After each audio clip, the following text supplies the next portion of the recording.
Ang ganda ng mga flowers, guys. Ito ang blossoms talaga na nakikita ko. Pero real pa rin na bulaklak. Real talaga na bulaklak. Hindi siya plastic. As in, ang ganda. Ang ganda talaga. I love flowers. I love flowers. This is a Chinese New Year display. Dahil Chinese New Year ngayon. So, may mga bulaklak tayo nakikita na ganito kaganda.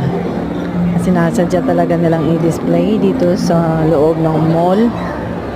Nandito tayo ngayon sa Pacific Place o dito sa Hong Kong.